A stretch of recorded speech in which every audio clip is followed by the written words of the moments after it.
Earth 1/3 the size of the United States. A place of ancient glories. Long ago, a center of thriving trade where came the merchants from India and China to barter their wares for the spices and the incense. Pearl, evil days upon the land. And for centuries fell into eclipse and remained until very recent years remote, unknown, and isolated. Most of its people were the Bedouin camel herders and shepherds who roamed the arid, hostile wastes from one oasis to another in the wake of scattered rains which produced short-lived patches of vegetation. Monotony and poverty were the common lot. But in their abiding faith, they found solace. For religion is not worn like a cloak in the Arab land. It is a vital part of every good Muslim's life. Muhammad united the Arabs, purified their customs, bound them into one people, and filled them with a great faith. 5 times a day, even the humblest Arab stops his work, faces Mecca, and intones the sacred words of the Quran. La ilaha illallah wa Muhammad Rasulullah.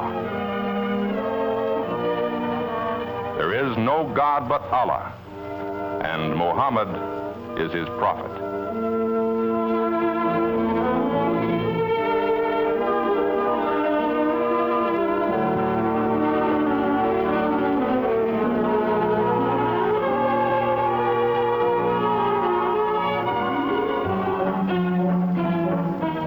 Wherever the limited water supply permitted, wheat was grown. And the Arab, essentially good-humored in spite of his hard life, would make a little dance and a little song as he threshed the grain.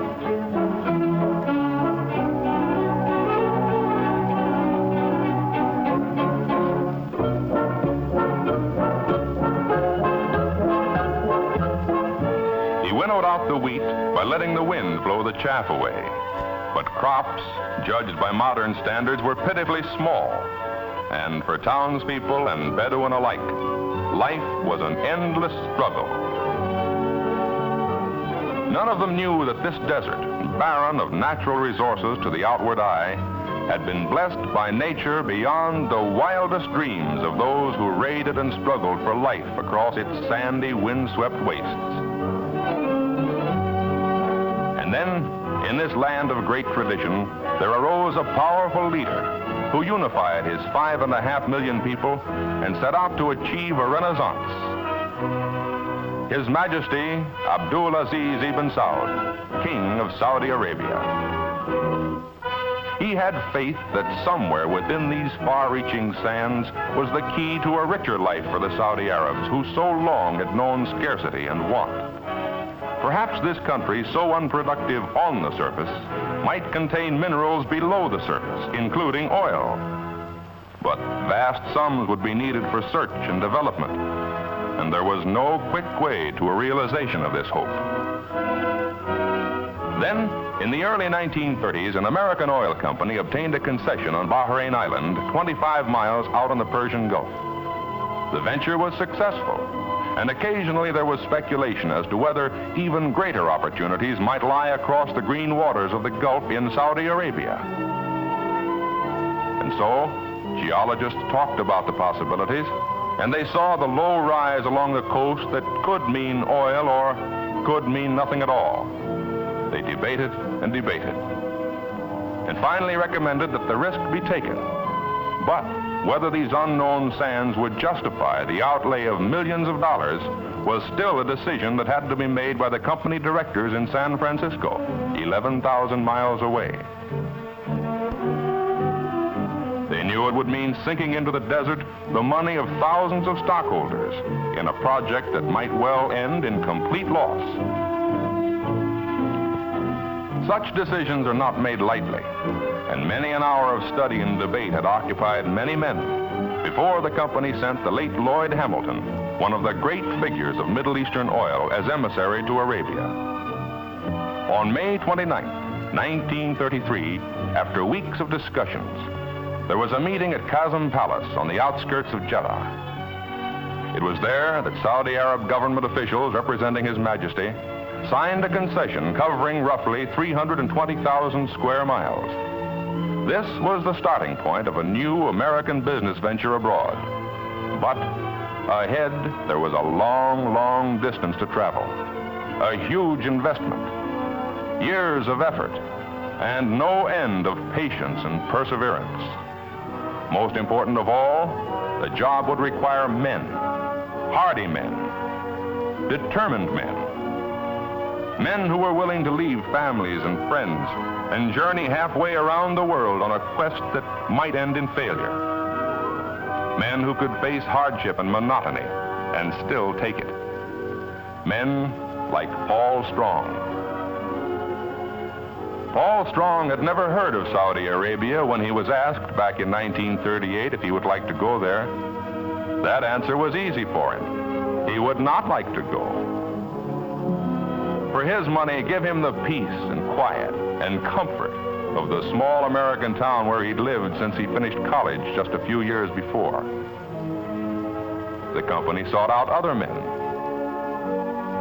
Sought them where men are always found when the chance of pioneering is offered, across the breadth and depth of America, on farms, in small towns, in great cities, and each man had his own problems to weigh, each his own decision to make, for they were being asked to make a life career of oil in Arabia. They weighed and decided, and gradually they began to arrive. Carpenters, machinists, riggers, technicians, drillers, executives too, eager to extend a welcoming handclasp to the new arrivals. And who is that over there? Why, sure enough, Paul Strong. Paul had forgotten back in the States that he had that traditional American characteristic, a hunger for adventure and challenge. He and the others had come to learn of the Middle East, and they found the going was tough. Few outsiders had ever before been beyond the treaty port of Jeddah, and the Arabs were suspicious of these strange newcomers. Many of them were frankly hostile and were quite ready to show their feelings.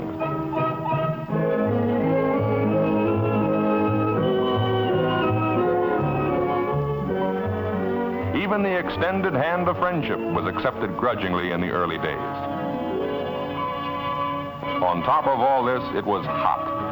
120 in the shade on many a day in summer, sometimes soaring to 140 in the sun, and with high humidity to make it even worse. There were flies and dysentery, and the housing was makeshift. There was little to do except work, and life seemed rugged indeed. Here in such a setting, they prepared to search for oil. The geological crews combed the blistering desert month after month, searching for places most likely to yield petroleum. Instruments and calculations indicated the best prospects, but the geologists knew what many laymen don't, that the only way to know whether or not oil exists in any one place is to drill for it. Finally, they drilled the first well.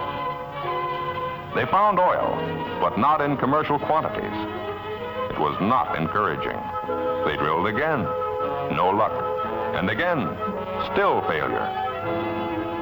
These were dismal days, and here and there a voice would say, "We're licked. Let's admit it." But there were stubborn men in the field and in the San Francisco office who did not have enough sense to quit. The kind of senseless men who all through history have done such foolhardy things as believing that steam could run an engine, or that crops would grow on the deserts of California, or that a voice could carry over a wire. It was men like these who said, "We'll drill deeper," who drilled and failed once more and saw their careers and their reputations burning away beneath the desert sun. And then, at Dammam, it happened. Oil in commercial quantities had been brought in after 3 long, discouraging years. This was the goal toward which they had striven. This was the victory that faith and sweat had bought.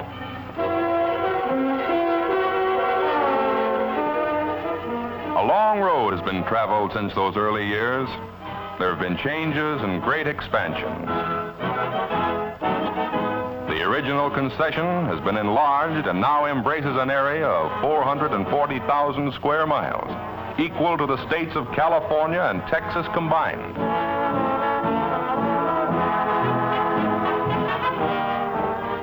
Since that first paying well established Dammam as a major oil field and Saudi Arabia as an oil country, other fields have been discovered. Production has risen until, in 1947, it reached close to 19 million barrels, from less than 4 million in 1939. In the prolific Abqaiq field, production by the end of 1947 was averaging about 200,000 barrels a day. Oil from Abqaiq is sent by pipeline to Dhahran, about 40 miles away.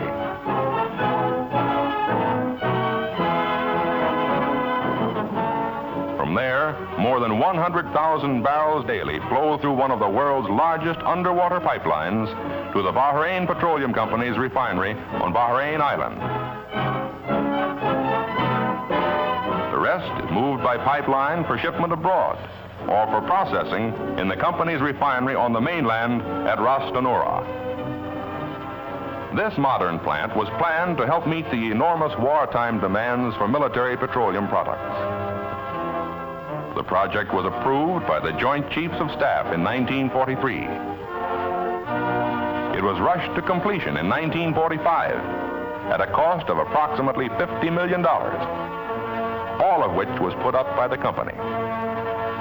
In this work, about 1,000 Americans and 5,000 Saudi Arabs were employed for 1.5 years. Its rated capacity was 50,000 barrels daily, but it has actually been turning out more than 115,000 barrels a day, 230% of its original rated capacity. Supplying this refinery required the drilling of additional wells and the building of pipelines to deliver crude oil from the fields. Other pipelines carry the finished products from the refinery to the terminal and loading wharf about 3 miles away. The company's marine terminal at Ras Tanura can handle 4 tankers at once, loading them at a rate of from 10 to 12,000 barrels an hour.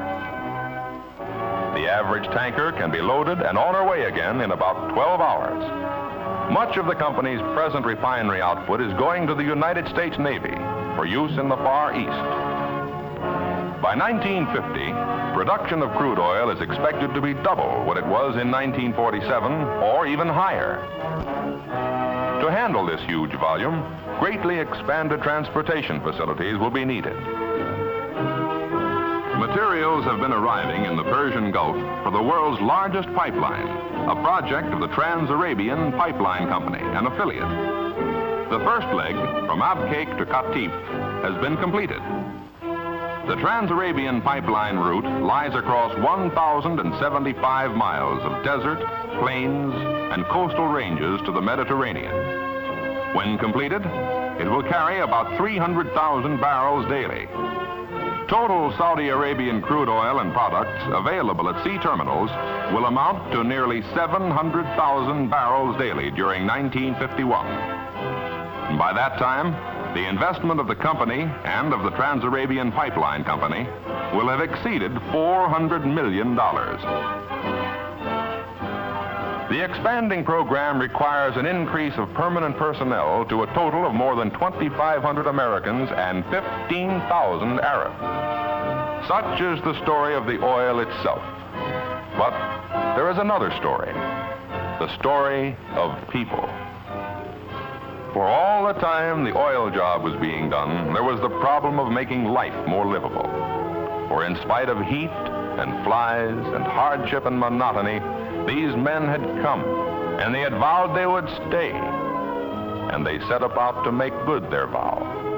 Halfway around the world, the company had brought everything from food and housing to drilling equipment. It brought in American technology and skilled craftsmanship. Men planned and worked. and cleared and dug. And slowly, painfully, they reared a modern community on the desert beside the Persian Gulf. Here in Dhahran, irrigation has wrought its magic, tapping the desert and bringing forth trees and grass and flowers. These houses and the offices are completely equipped and air-conditioned.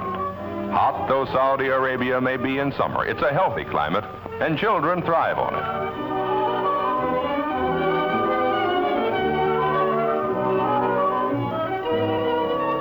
They go to school as they would in America.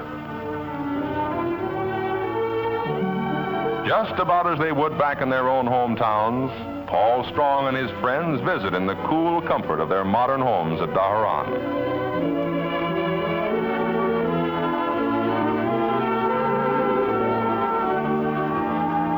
Unmarried girls who have come to Arabia as secretaries, stenographers, and clerks find companionship and recreation in the club rooms and dormitories. Always popular with the employees is the freshwater swimming pool, where they can cool off after a round of golf or a set of tennis. In the best tradition of medicine is this modern American hospital, providing free medical and surgical care to all employees. The company retains skilled American physicians and surgeons. Desert heat is no problem to workers in this new air-conditioned office building.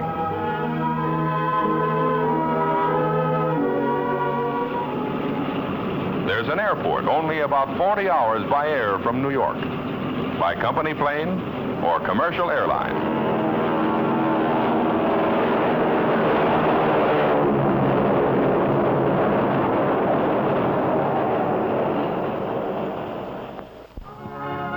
Miles up the Arabian coast is the Ras Tanura refinery, located on a beautiful stretch of gleaming white sand. Here is another American colony, complete with air-conditioned houses, 2 hospitals, and an outdoor movie theater. Out of every $2 invested in the concession, $1 goes into housing and other service facilities necessary to take care of employees, Americans and Saudi Arabs. The company has never forgotten that it is a guest in the land of the Saudi Arabs, and that the best interests of its hosts must at all times be served. Today, more than 12,000 Arab workers are employed by the company, and their number is increasing steadily.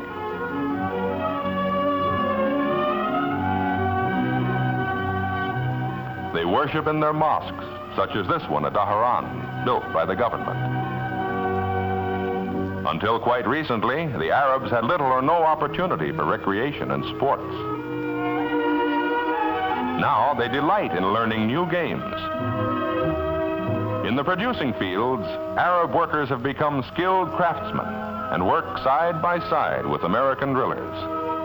In fact, the company's operations have become one of the great centers for vocational and industrial training in the Middle East.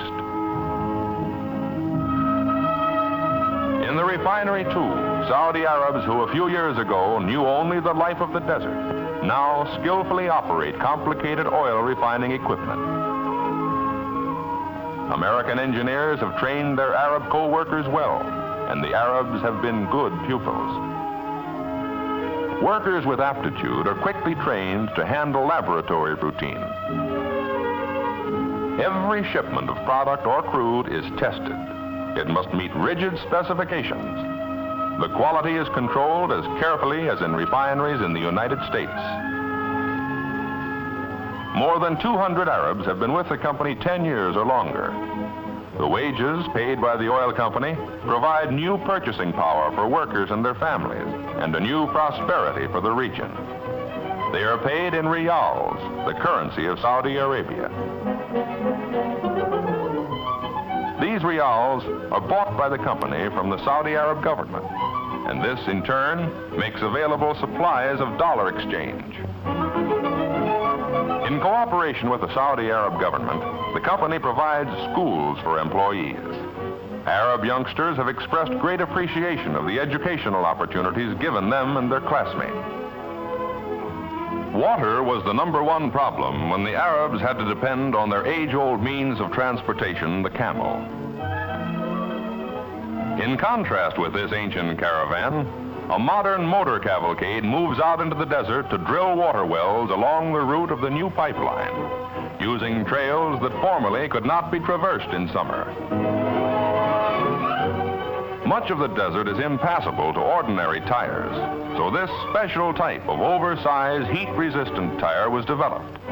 It defies the soft and treacherous sands. These mammoth trucks, veritable locomotives of the desert, were built especially for oil field transportation in Saudi Arabia. They will handle hitherto unheard of loads.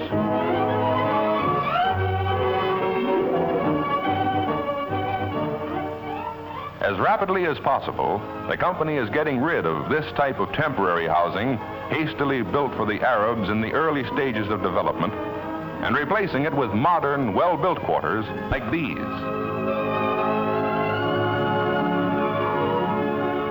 Among the more important undertakings for the benefit of the Saudi Arabs, wholly unconnected with oil operations, is the full-scale agricultural experiment project that is underway at Al-Kharj. This irrigation canal, which the oil company helped the Saudi Arab government to build, is bringing water to an area of nearly 3,000 acres now under intensive cultivation. Arab farmers, assisted by American agriculture experts, have been taught to use modern scientific irrigation methods. They're raising alfalfa, melons, dates, tomatoes, onions, and many other farm products. American technical skill and Arab industry combine to produce worthwhile crops. New agricultural centers are planned by the Saudi Arab government so that the benefits of modern methods may be spread to other localities. The king sees the oil development as the greatest single means to modernize his country and improve the living standards of his people. The Navy has said that Saudi Arabian oil is one of its most important strategic sources of supply.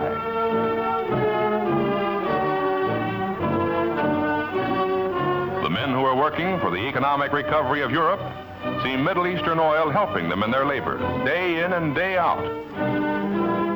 Because, on the one hand, it is keyed perfectly to the goal of self-support for the nations of the world. And on the other, it is making available the vast volumes of petroleum needed to fuel the job of rebuilding the war-scarred Eastern Hemisphere. To the American citizen in Boston or Jacksonville, Sioux City or Seattle, all of this has real importance in his day-to-day life. Because, at present, large volumes of oil are moving from the Western Hemisphere, mostly South America, to fill the growing needs of Europe. While other South American oil goes to the United States. Shipments to Europe from the Middle East have increased since the war ended, but are still only a small part of what can come from there. Shipping oil to Europe from the Western Hemisphere is not only uneconomic, but puts a drain on resources we may need over here. However, this situation is changing. As soon as Eastern Hemisphere facilities are ready, heavy shipments from Western Hemisphere reserves can be stopped. The Middle East can easily supply all of Europe's requirements. The oil of South America can be used for the job of industrializing our neighboring lands to the south and to supplement the supplies here in the United States.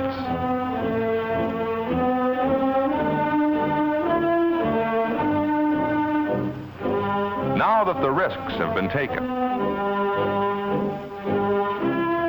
now that the pioneering has been done, the way is open for other American companies to come into the Middle East and join in developing its great resources for the benefit of its people and of the world. A guiding principle in Aramco's venture has been the belief that foreign capital cannot justify its presence in any land unless it operates in the interest of that land. Fully vindicating that principle has been the mutual trust and goodwill that have grown up between the American oilmen and the Saudi Arab government. Thus, American venture capital is developing new standards of life in an ancient realm, where a people with a glorious past are now building a glowing future with their partners from the other side of the world. East and West are united in pioneering a new frontier of progress, serving the interest of the Saudi Arabs, serving the interest of the United States, and demonstrating the vitality of the American system of free enterprise. A system which, from this new frontier, is pumping into the trade of the world oil,